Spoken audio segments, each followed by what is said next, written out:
안녕하십니까? 2024년 11월 29일 금요일 인도네시아 헤드라인 시작합니다. 첫 번째 소식입니다.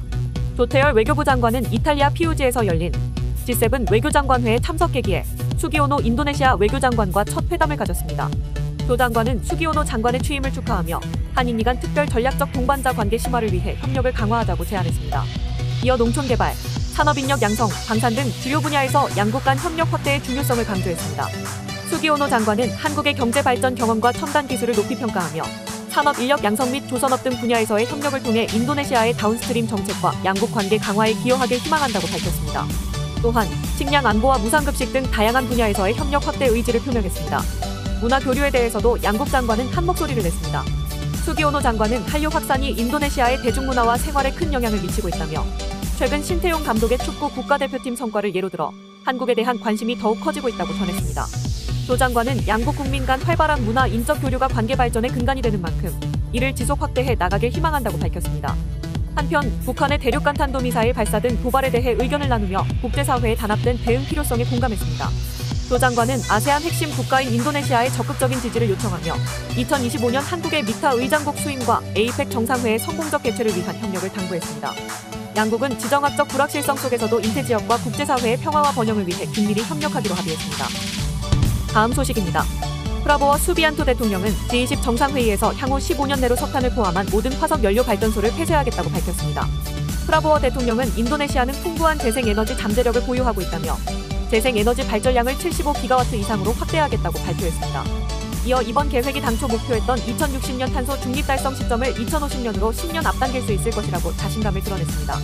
하지만 현재 인도네시아는 에너지의 대부분을 화석 연료에 의존하고 있으며 약 250곳의 석탄 화력발전소가 운영 중인 상황에서 일부 지역에서는 신규 발전소 건설도 진행 중입니다. 재생에너지 자원이 풍부함에도 불구하고 현재 태양열, 수력, 지열, 풍력 등 재생에너지의 발전 비율은 약 14.5%에 불과한 것으로 알려졌습니다. 환경 전문가들과 활동가들은 이번 발표를 환영하면서도 인도네시아 정부가 신속히 실행에 나서 투자자와 금융기관에 신뢰를 줄 필요가 있다고 지적했습니다. 한편 프라보워 대통령의 전임자인 조코이 전 대통령도 재임 중 석탄 화력발전소 단계적 폐쇄를 약속했지만 제대로 이행되지 않았다는 점에서 이번 계획의 실현 가능성에 대한 국제사회의 관심이 모아지고 있습니다. 다음 소식입니다. 인도네시아 정부는 2025년 최저임금 결정을 연기하고 새로운 규정을 마련 중이라고 밝혔습니다. 인력부 대변인은 헌법재판소의 판결을 반영한 새로운 규정 검토가 진행 중이라며 지방정부의 중앙정부의 지침을 기다릴 것을 요청했습니다. 이어 정부가 노동자와 고용주의 이익을 신중히 고려해 임금 인상을 검토 중이라고 덧붙였습니다. 참고로 헌법재판소는 지난 10월 31일 2020년 일자리 창출법 일부 조항이 노동자 권리를 침해한다며 무효 판결을 내렸습니다. 이에 따라 정부는 새로운 정책을 수립 중이나 노동조합은 정부가 판결을 무시하고 있다며 반발했습니다. 인도네시아 노동조합총연맹은 정부가 헌법을 존중하고 재판소 판결을 준수할 것을 요구했습니다.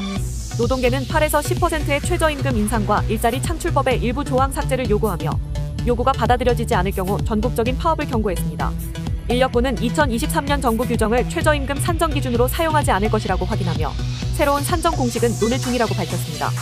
한편 통상적으로 매년 11월에 다음해 최저임금이 결정되지만 이번 연기로 인해 노동계와 고용주 간의 긴장이 고조되고 있습니다. 전문가들은 정부가 신속히 최저임금 규정을 확정해 노동자와 고용주의 불안을 해소해야 한다고 지적하고 있습니다. 다음 소식입니다.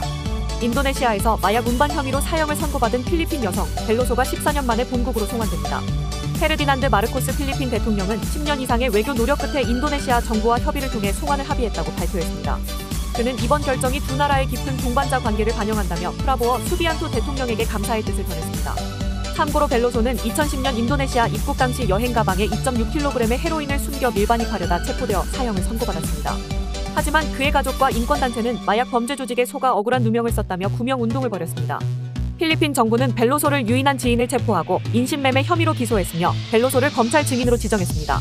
이에 따라 2015년 사형 집행이 예정됐으나 필리핀 정부의 요청으로 연기되어 왔습니다.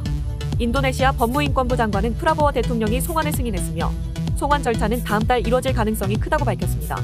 필리핀 정부는 송환 후 벨로소에 대해 사면을 검토할 계획입니다. 벨로소의 어머니는 딸이 집으로 돌아오게 돼 기쁘다면서도 사건과 관련된 국제 범죄 조직이 가족에게 해를 끼칠까 우려된다고 밝혔습니다.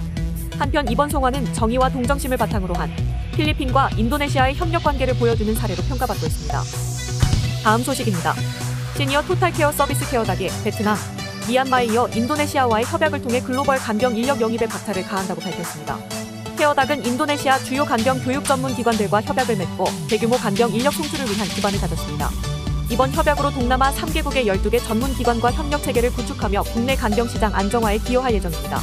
참고로 인도네시아는 230여 개의 보건고등학교를 통해 체계적인 간병 인력 양성 시스템을 갖추고 있으며 이번 협약을 통해 한국에서 선호되는 우수 간병 인력을 국내에 영입할 가능성이 높아졌습니다.